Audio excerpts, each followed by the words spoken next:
Au cours de cette étape, nous allons créer une raquette et nous allons voir comment on peut faire pour l'interagir avec la balle.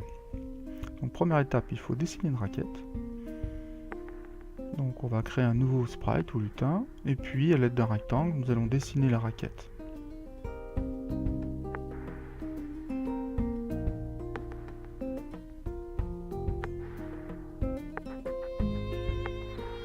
Donc on centre bien la raquette.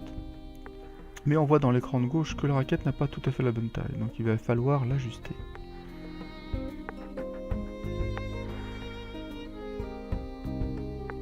On recentre bien la raquette pour être sûr qu'il n'y a pas de souci après lors des déplacements.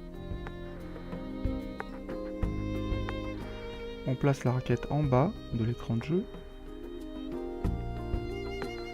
Maintenant nous allons effectuer le script. Donc lorsqu'on clique sur le drapeau vert, c'est-à-dire au début du jeu, on va répéter de manière répétitive, de manière infinie, les actions suivantes.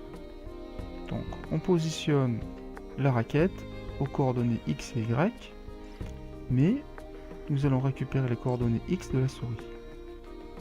De cette manière, lorsqu'on va déplacer la souris, la raquette suivra. Testons pour voir.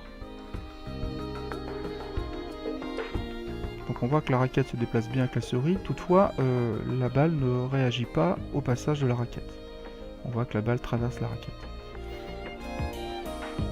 Donc on va voir tout à l'heure qu'il va falloir reprogrammer la balle en fait. Donc là je renomme la raquette, ce qui va être plus facile ensuite pour la programmation de la balle. Alors la balle, on va rajouter un programme, un script, qui sera de manière répétée, de manière indéfiniment.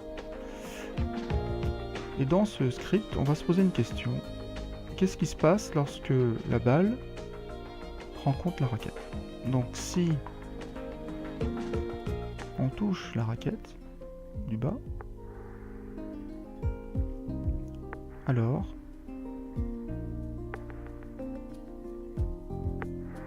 on va faire rebondir la balle. Donc c'est-à-dire qu'on va orienter la balle, on va changer la direction de la balle. Donc pour un peu plus de fun, on va faire que cet angle de rebond soit variable.